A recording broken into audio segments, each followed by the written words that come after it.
Assalamualaikum dan hai semua. Selamat kembali ke channel ulasan buku bersama Mat Falatau. Kita di episod keempat. Jadi hari ini Mat akan ulas satu buku yang membawa isu testimoni pakar. Yang mana satu nak percaya? Jom. Dalam dunia tanpa sepadan, dunia internet yang kita lalui sekarang ni, kita akan dihujani dengan lambakan maklumat yang sangat banyak. Jadi kita sebagai orang awam ni sampai keliru nak ikut yang mana satu. Contohnya orang ni kata vaksin bahaya, orang ni kata vaksin tak bahaya, orang ni kata GST bagus, orang ni kata SST bagus, orang ni kata bumi tu bulat, orang ni kata bumi ni mendatar, orang ni kata bid'ah tak haram, orang ni kata bid'ah haram. Jadi terlalu banyak isu, dan kebanyakan isu-isu ni terlalu rumit untuk kita orang awam buat keputusan yang tepat menggunakan kebolehan kita sendiri. Sebab kita tak dilatih, kita tak ada ilmu dalam bidang tu, tak cukup ilmu dalam bidang tu, dan kita tak dilatih dalam metodologi ilmu bidang tu. Jadi kita terpaksa bergantung pada pakar. Jadi pakar macam mana yang kita boleh dan patut percaya? Ini isu yang akan dibawa dalam buku yang Mat akan ulas hari ini. Buku kali ini bertajuk A Critical Introduction to Testimony. Buku ni ditulis oleh Axel Gelfand pada tahun dan dicetak pada tahun 2014. Jadi buku ni agak baru. Buku ni merupakan satu pengenalan kepada epistemologi atau falsafah ilmu testimoni. Buku ni sesuai untuk orang yang ada asas atau ada pengenalan kepada epistemologi atau falsafah ilmu. Tapi kalau langsung tak ada basic, tak ada pengenalan, buku ni mungkin terlalu berat untuk mereka. Tapi tak apa, Mat akan ulas seringkas yang Mat boleh. Jadi perkara pertama yang kita kena tahu ialah apakah maksud testimoni. Testimoni yang kita biasa dengar, testimoni seller, kan, testimoni buyer, terbaik sis, benda-benda macam tu. Atau yang lebih formal mungkin testimoni saksi di mahkamah. Itu yang kita biasa dengar. Tapi testimoni ni secara falsafahnya dia lebih luas, iaitu satu sumber pengetahuan yang memerlukan kebergantungan kepada sumber yang lain selain dari diri kita sendiri. Jadi dia luas. Dia boleh jadi dalam bentuk penulisan pun boleh, percakapan pun boleh. Dia boleh datang dari individu, atau dia boleh datang dari institusi, dia boleh datang dari orang yang dikenali atau tak dikenali. Dia luas. Itu secara asasnya, secara umumnya maksud testimoni. Contoh yang pertama, kita jumpa mekanik. Mekanik kereta tu cakap setiap 5,000 km kena tukar minyak hitam. Kalau tak tukar, lama-lama enjin boleh rosak. Jadi kita sebagai orang awam, walaupun kita tak tahu apa-apa pasal otomotif, kita ambil apa yang mekanik tu cakap sebagai pengetahuan. Sebab kita yakin dengan kebolehan dia dan ilmu dia untuk memberi pendapat yang betul tentang bidang otomotif, tentang kereta. Ini satu testimoni. Contoh kedua ialah contoh kita tengok berita. Berita tu kata ada menteri pergi ke Turki. Jadi kita terima berita tu, kita jadikan sebagai pengetahuan. Kita kata kita tahu yang menteri tu pergi Turki. Sebab kita yakin dengan kebolehan stesen TV tu untuk melaporkan pergerakan menteri dengan tepat. Jadi ini juga satu bentuk testimoni. Malah pengetahuan kita tentang kelahiran kita sendiri, ini juga satu testimoni. Sebab kita tahu kita lahir, kita tahu kita ni anak mak kita sebab mungkin bapak kita bagi tahu, mungkin atuk bagi tahu, nenek bagi tahu, saudara mara bagi tahu, mungkin doktor bagi tahu. Ini testimoni. Mungkin ada gambar. Gambar pun satu testimoni sebab orang yang bagi tahu, orang lain yang bagi tahu kata okey, gambar ni gambar kita, ini gambar mak kita, ini gambar kita, kan. Jadi itu testimoni dari orang. Malah surat beranak pun, surat lahir pun, ini adalah satu bentuk testimoni. Sebab kita yakin dengan kebolehan Jabatan Pendaftaran Negara untuk mendaftarkan kita sebagai anak mak kita. Kan kita yakin dengan kebolehan dia orang untuk keluarkan sijil tu, buat kerja dia orang dengan betul, dan kita terima benda tu. Sebagai pengetahuan, kita kata kita tahu kita anak mak kita sebab ada surat beranak ni. Ini satu testimoni juga. Jadi melalui contoh-contoh yang Mat bagi tadi, kita boleh faham yang secara falsafahnya testimoni ini sangat luas dan ada berbagai-bagai bentuk. Tapi untuk video ni, Mat cuma akan fokus pada satu bentuk je, iaitu expert testimony atau testimoni pakar. Jadi testimoni pakar yang macam mana yang kita boleh terima dan patut terima, dan dia boleh membantu kita untuk membuat keputusan sama ada kita nak setuju menerima testimoni tu, atau untuk menolak, atau kita nak withhold judgement, atau kita panggil kata lain KIV dulu. Jadi apa langkah-langkah yang perlu diambil untuk menilai testimoni dari sumber pakar?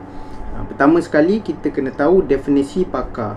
Jadi definisi pakar ni secara falsafahnya ada banyak, tapi untuk video ni saya akan ambil definisi realis, iaitu pakar ialah seorang atau individu atau institusi yang mempunyai kemahiran dan pengetahuan yang melebihi orang biasa dalam sesuatu bidang. Itu definisi pakar. Jadi langkah yang pertama kita kena buat ialah kita kena kenal pasti pakar. Jadi macam mana kita mengenal pasti pakar? Kita mengenal pasti pakar melalui kelayakan. Kita sebagai orang biasa, kita tak boleh nak nilai testimoni seseorang mengenai benda yang di luar bidang kepakaran kita, terutamanya kalau kita tak kenal orang tu. Jadi bila kita mengenal pasti dia melalui kelayakan dia, sekurang-kurangnya kita ada alasan yang kukuh untuk mempercayai yang dia ni memang pakar dalam bidang dia. Contohnya, bila kita nak kepastian tentang bidang perubatan, kita akan ambil pendapat dari orang yang ada kelulusan sebagai doktor. Kita tak ambil pendapat perubatan daripada orang yang ada kelulusan sebagai engineer. Itu salah. Yang kedua, mungkin kita nak kepastian tentang sakit puan. Kita akan pergi rujuk kepada pakar atau doktor obstetric and gynecology. Kita tak tanya doktor ortopedik. Itu tak sesuai. Itu satu contoh lagi. Dan kelulusan doktor tu pun, kalau kita nak kepastian, kita kena tengok dia lulusan mana. Mana dia dapat lulusan dia tu. Adakah institusi yang mengiktiraf dia tu diiktiraf komuniti itu sendiri secara umumnya. Maksudnya kalau dia doktor, adakah tempat yang dia dapat degree tu, universiti dia tu, adakah ia diiktiraf komuniti perubatan secara amnya. Sebab zaman sekarang ni doktor, contoh doktor PhD pun bersepah-sepah, yang institusinya tak tahu dari mana, atau orang kata ragu-ragu lah, entah mana hala dia punya institusi tu. Graduation siap ada belon-belon bagai kan. Bukan kita tak pernah tengok, benda tu pernah jadi. Dan itu limitation dia lah. Kita kena hati-hati lah, sebab ada je doktor tipu, institusi yang tak wujud, benda-benda macam tu. Tapi bila seseorang tu tak ada kelulusan atau kelayakan, tak bermakna dia tak boleh dianggap pakar. Sebab ada bidang dia tak ada standard piawaian untuk menilai, atau tak ada standard piawaian yang dikuatkuasakan atau biasa dipakai untuk menilai benda-benda ni. Contohnya macam tadi saya cakap, contohnya mekanik kan. Untuk contoh di Malaysia ni, orang nak buka bengkel kereta contohnya, dia tak ada syarat kata kena ada minimum sekurang-kurangnya sijil dalam bidang otomotif, tak ada. Tapi tak bermakna dia tak pakar.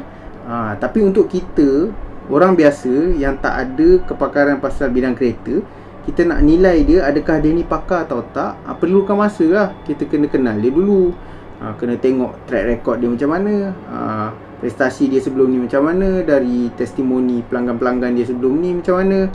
Dari situ baru kita boleh buat satu penilaian sama ada dia ni betul-betul pakar atau tak. Bukan tak boleh, cuma ambil masa. Tapi kalau cara yang paling cepat ialah, kalau kata kita tak kenal orang tu, cara paling mudah, paling cepat ialah melalui kelayakan yang dia ada. Langkah kedua untuk menilai testimoni pakar ialah melalui pembuktian. Dan dalam buku ni dia ada bagi 5 sumber pembuktian yang boleh dinilai oleh orang biasa macam kita. Saya bacakan dulu. Yang pertama, A, hujah menyokong pendapatnya dan hujah menolak pendapat yang bertentangan. Yang kedua, B, persetujuan dari pakar lain. C, pengiktirafan oleh meta-experts. Meta-experts ni maksudnya contohnya badan yang mengiktiraf suatu kepakaran dalam bidang tu. Contohnya IEM untuk jurutera di Malaysia, atau MMC, Malaysian Medical Council untuk doktor-doktor di Malaysia, bidang perubatan, atau Bar Council, Barrister Council untuk pengiktirafan peguam di Malaysia. Ini contoh meta expert. Selain institusi, dia juga boleh jadi individu yang secara umumnya diterima sebagai authority dalam satu bidang ilmu tu oleh komuniti itulah. Okey. D, bukti kepentingan dan bias yang relevan. Okay. Dan E, yang terakhir sekali, bukti dari pencapaian lepas dan rekod peribadi yang baik. Jadi dari 5 sumber pembuktian ni, 3 daripadanya iaitu A, D dan E, biasanya kita boleh tentukan sendiri. Jadi Mat akan terangkan B dan C dulu. Yang pertama sekali B, persetujuan dari pakar lain. Maksudnya sini, bila makin banyak persamaan pendapat dari pakar lain dengan pendapat pakar yang sedang kita nilai tu, jadi kebarangkalian pendapat tu untuk menjadi pendapat yang lebih tepat adalah lebih tinggi. Sebab ramai-ramai pakar tu dia buat research, dia buat kajian, dia orang sampai ke kesimpulan yang sama. Jadi bila ramai buat kajian, ramailah yang menyemak. Jadi kebarangkalian tu buat silap atau kebetulan tu lebih rendah. Ini kepentingan. Contohnya dalam sains dipanggil peer review. Kalau seseorang tu dia nak keluarkan keputusan suatu kajian yang dibuat, dia kena melalui proses peer review. Peer review ni maksudnya hasil kerja dia akan dinilai oleh pakar-pakar lain yang sama tahap atau tahap lebih tinggi daripada dia. Untuk menentukan, dia orang akan semak lah sama ada adakah keputusan dia ni valid, yang dia dapat dari kajian dia tu sah atau tidak. Keputusan tu macam mana nak tahu sah ke tak, dia akan tengok metodologi, cara dia dapatkan result tu adakah betul atau adakah tak betul. Jadi mereka akan semak. Jadi bila dia mengeluarkan research, peer review research atau artikel atau apa saja, maksudnya dia telah melalui satu proses semakan yang agak menyeluruh dari pakar lain. Jadi kebarangkalian untuk mendapat keputusan yang palsu atau salah adalah lebih rendah. Bukan perfect, tapi lebih rendah daripada yang tak ada peer review. Yang sedap shot-shot sendiri, itu kira shot sendiri lah. Contohnya, saya ada seorang kawan ni, dia anti-vaksin. Satu hari tu dia hantar message dekat saya kat Messenger kan, deret video pasal anti-vaksin. Jadi saya pun curious lah, saya tengok video yang first kali. Jadi dia macam satu press statement oleh sekumpulan doktor ni. Dan doktor pertama sekali yang bagi ucapan tu, Dr. Nancy Banks ke apa benda tak nama dia. Dia claim macam-macam lah pasal teori-teori dia lah pasal COVID ni, pasal vaksin dan sebagainya. Jadi saya check lah, cuba tengok doktor ni apa research yang dia pernah buat untuk substantiate atau untuk buktikan apa yang dia cakap ni. Jadi saya try check. Jadi doktor ni tak ada peer review research pun, tak ada apa-apa peer review punya hasil lah, maksudnya journal ke apa, tak ada. Satu-satunya benda yang dia pernah publish ialah satu buku. Dalam buku ni dia kata, dia claim kata HIV AIDS ni semua sebenarnya tak wujud. dan Holocaust tu pun satu scam. Dan itu antaranya lah. Jadi berbagai-bagai claim yang sangat claim yang extraordinary punya claim lah. Maksudnya claim yang tak pernah dengar. Dan dia tak ada benda yang bermakna. Maksudnya tak ada research yang bermakna untuk backup apa yang dia cakap ni. Jadi ini kira shock sendirilah. Ini contoh shock sendiri. Tapi persetujuan dari pakar lain ni ada syarat. Dia mesti dari pakar yang independen. Maksudnya bebas. Contohnya ada orang ni dia ambil pendapat pakar A sebagai hujah, dia kata kan. Lepas tu dia tambah pula, dia kata bukan pakar A ni cakap macam tu, pakar B ni pun setuju dengan apa pakar A ni cakap. Kan. Tapi bila kita semak, kenapa pakar B boleh setuju dengan pakar A? Rupanya pakar B ni dia gunakan hasil research pakar A ni sebagai bukti. Maksudnya dia ambil hasil kajian orang tu sebagai bukti kata dia setuju dengan pakar A. Memanglah, sebab dia ambil orang tu punya kajian. Contoh yang lebih mudah nak faham, contoh ada konsep lebih mudah lah. Contoh ada kes pembunuhan. Ada saksi bernama Ali, kan? Ali kata Bakar yang bunuh orang tu, sebab dia nampak, dia kata. Ali kata dia nampak. Jadi satu lagi saksi, Abu, pun kata Bakar yang buat. Dia kata Bakar juga yang buat. Tapi bila tanya, macam mana kau tahu? Macam mana Abu ni tahu? Dia kata sebab Ali bagi tahu kat dia. Itu tak boleh lah. Itu kira dah tak independen. Dia tahu, dia kata dia tahu, tapi dia tahu sebab Ali yang bagi tahu. Mana dia tahu Ali tu tak tipu? Ini dah tak independen. Jadi ini tak valid. Jadi kalau persetujuan dari pakar lain, dia ada syarat dia juga, ada limit dia juga. Konsep ni juga terpakai dalam bidang agama. Contohnya dalam agama kita ada konsep jumhur ulama. Maksudnya majoriti, persetujuan dari majoriti ulama-ulama besar. Contohnya terutamanya kalau ulama-ulama tu mengambil pemahaman 3 generasi yang pertama, iaitu salafus soleh. Sebab 3 generasi pertama ni ada jaminan terus daripada Nabi, kata mereka ni generasi yang terbaik. Jadi kalau pemahaman yang tak merujuk kepada 3 generasi pertama ni, jadi tahap dia tak samalah dengan pemahaman yang diambil dari 3 generasi pertama ni. Nilai dia tak sama. Jadi itu contoh jumhur ulama. Dan yang seterusnya ialah C, pengiktirafan meta expert. Jadi meta expert ni ialah badan yang mengiktiraf suatu kepakaran. Dia boleh jadi institusi macam BEM, Board of Engineers Malaysia untuk engineer, atau MMC untuk doktor, Bar Council untuk peguam kat dalam Malaysia. Ini contoh-contoh meta expert, di mana badan-badan ni dia akan menjadi perantara bagi suatu komuniti ilmu atau kepakaran. Selain institusi, macam Mak cakap tadi, individu juga boleh dikategorikan sebagai meta expert. Kalau dia ni seorang yang diiktiraf oleh komuniti pakar sebagai seorang meta expert. Kita dah tengok 2 pembuktian, iaitu B dan C. Sekarang kita tengok ke pembuktian A, iaitu penghujahan. Hujah yang menyokong pendapat pakar tu sendiri, dan hujah yang menentang pendapat yang bertentangan dengan hujahnya. Secara umumnya bila kita cuba hadam pendapat pakar, pendapat tu sebenarnya boleh dibahagikan kepada 2 jenis, iaitu esoterik dan eksoterik. Yang pertama sekali, esoterik.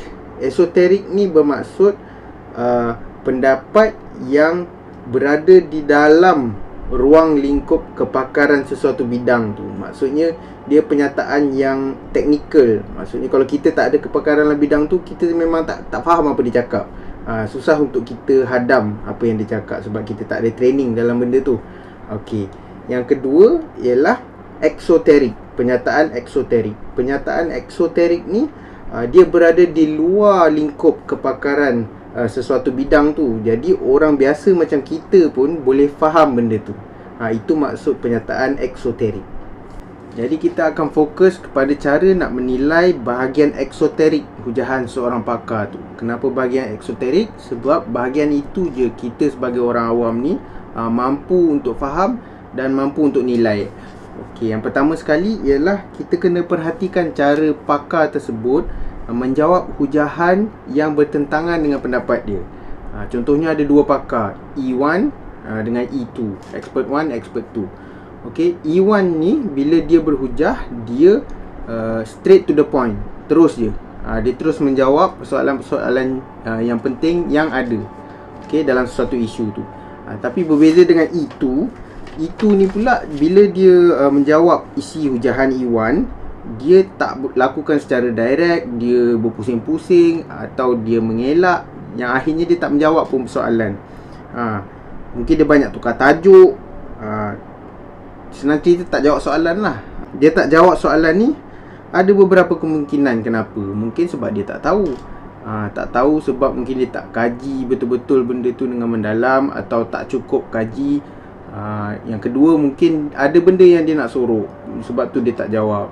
Jadi kat sini dalam situasi macam ni, nilai testimoni pakar E2 jadi lebih rendah lah nilai dia berbanding dengan pakar E1. Kan? Cara kedua ialah memerhatikan jika pakar tu membuat self-contradiction atau memberikan pernyataan yang bercanggah.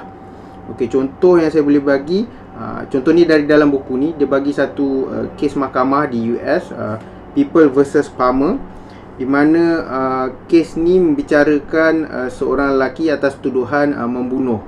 Okey.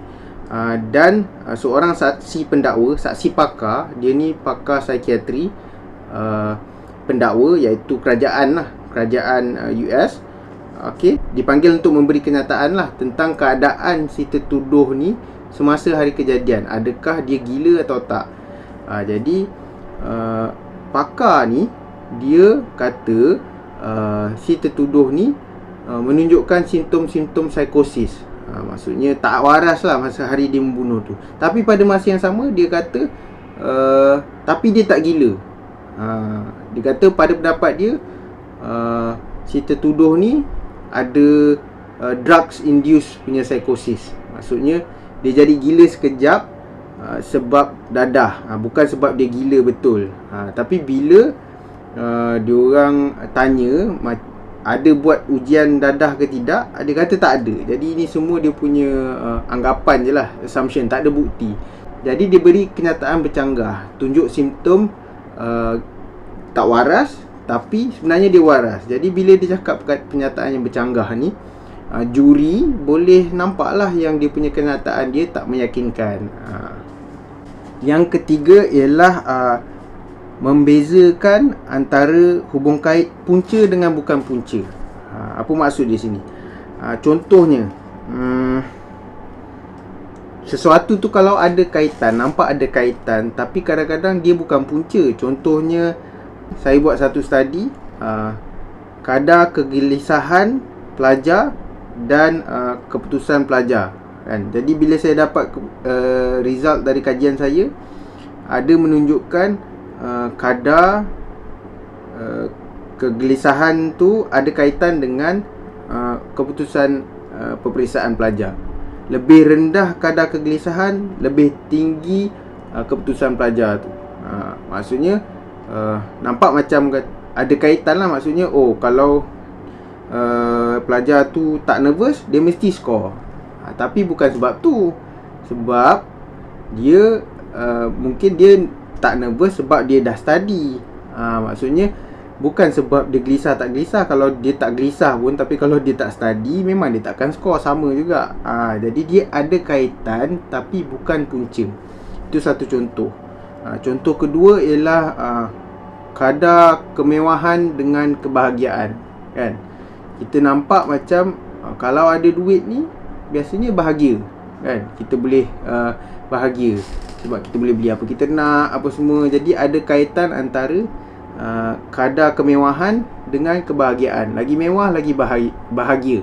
Nampak macam tu. Tapi hakikatnya dia cuma ada kaitan tapi dia bukan punca. Maksudnya kemewahan tu bukan punca kebahagiaan. Buktinya kita boleh tengok ada orang miskin, walaupun dia miskin tapi dia still bahagia. Banyak je orang kaya yang kaya raya tapi bunuh diri sebab depression.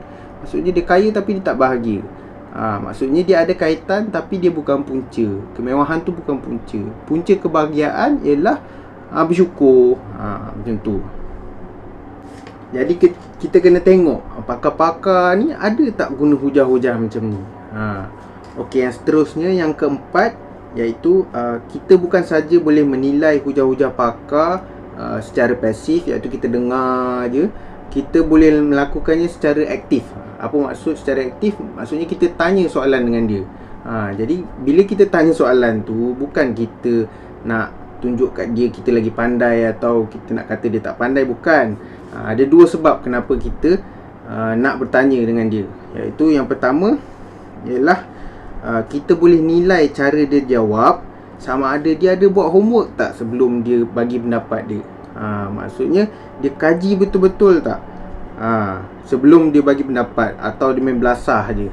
Sebab kalau dia kaji betul-betul, dia boleh bagi tahu macam mana dia sampai ke kesimpulan dia, metodologi apa dia guna, pendapat siapa dia ambil. Dia boleh bagi tahu.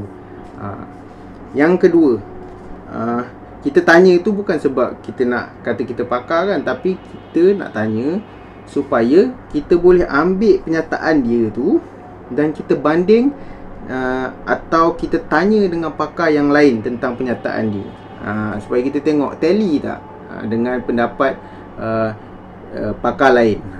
Supaya kita tengok ada tak yang pelik-pelik, benda-benda macam tu. Itu sebab kedua. Jadi sebab tu dalam mengaji agama, pendalilan tu penting. Supaya kita tahu yang dia tak adalah main petik je cakap siapa-siapa kan. Kita boleh ambil apa dia cakap, kita boleh banding dengan pakar lain, atau kita boleh tanya pendapat pakar lain. Betul ke apa dia cakap ni? Betul ke cara dia? Kan? Jadi kalau seorang tu pakar yang bertanggungjawab, dia akan beri dalil bila orang minta. Kan? Dia tak adalah marah pula orang tu sebab minta dalil. Sebab ini cara dia bertanggungjawab dengan apa yang dia cakap. Habislah saya kena cakap Wahabi. Tapi whatever, itu besides the point. Jadi bahagian seterusnya ialah bahagian D, bukti kepentingan diri dan bias. Contoh bukti kepentingan diri ni ialah macam orang yang overclaim kebaikan sesuatu benda kan. Mungkin benda tu, contoh kata herba ke, atau tumbuh-tumbuhan ke, mungkin benda tu ada kebaikan sikit, tapi dia overclaim. Dia kata tumbuhan ni boleh ubat penyakit ni, ubat penyakit tu, macam-macam penyakit boleh, kan. Rupanya bila cek dia ada jual produk berasaskan produk tu, berasaskan bahan tu. Jadi kejujuran testimoni dia tu boleh dipersoal lah, sebab nampak dia ada kepentingan. Ini satu lagi kan. Okay, yang kedua ialah bias. Bias ni secara umumnya ada dua yang bias yang penting, iaitu confirmation bias dengan confirmation bias. Confirmation bias ni maksudnya untuk kita menilai sesuatu benda tu secara adil, secara objektif, kita kena buang dulu tanggapan awal yang kita ada pasal benda tu kan. Contoh saya pro vaksin, contoh. Saya kata vaksin tu bagus. Dan datang pula seorang kawan saya ni, dia anti vaksin. Dia bawa bukti-bukti lah. Dia kata ini bukti-bukti kata vaksin ni tak elok atau bahaya kan. Jadi untuk saya nilai bukti yang dia bagi tu, saya kena buang dulu. Kalau nak nilai dengan adil, saya kena buang dulu tanggapan yang saya ada yang anti vaksin ni semua mengarut, contoh kan. Jadi saya kena buang dulu, saya kena nilai dengan objektif. Saya kena tengok bukti yang dia bawa tu research apa, betul tak cara dia buat research ni. Jadi seorang pakar tu kena macam tu. Dia tak boleh ada confirmation bias. Kalau dia bawa confirmation bias tu sekali bila dia menilai atau membawa hujah-hujah dia, maka nanti akan bagi satu gambaran yang tak tepat lah, atau dia akan memberi bukti yang tak tepat lah. Dia tak akan menilai sesuatu bukti itu secara jujur. Ini untuk kita juga, bila kita nilai suatu pandangan tu, kita kena buang dulu confirmation bias tu, kan. Okay, yang kedua ialah confirmation bias. Confirmation bias ni maksudnya bias yang disebabkan oleh kita ikut pendapat, sebab orang lain kata macam tu, kita ikut. Kita ikut crowd, kan. Sebab kita setuju dengan benda tu, sebab orang ramai setuju dengan benda tu. Padahal kita tak ada buat penilaian yang bermakna pun pasal benda tu. Itu satu lagi, confirmation bias. Dan yang terakhir dalam sumber-sumber pembuktian ialah E, iaitu bukti pencapaian lepas dan rekod peribadi, kan. Okey, kita boleh dapat benda ni daripada testimoni bebas kepentingan. Maksudnya testimoni yang jujur lah, bukannya paid review ke, bukan orang yang kena sponsor dengan seller tu ke, kan. Jadi kita boleh dapat dari testimoni bebas kepentingan mengenai kepakaran pakar tersebut, kan. Kita dapat dari testimoni orang, tapi testimoni yang bebas lah. Dan seterusnya, rekod peribadi yang baik. Prinsip ni dipakai dalam penilaian perawi hadis dalam Islam, kan. Dia pakai dalam penilaian perawi hadis. Adakah perawi ni, maksudnya dalam sanad hadis tu, adakah perawi-perawi ni, adakah dia ni dikenal orang atau majhul, orang panggil tak tahu siapa dia. Adakah dia pelupa, adakah dia penipu, adakah dia fasik, suka buat dosa ke.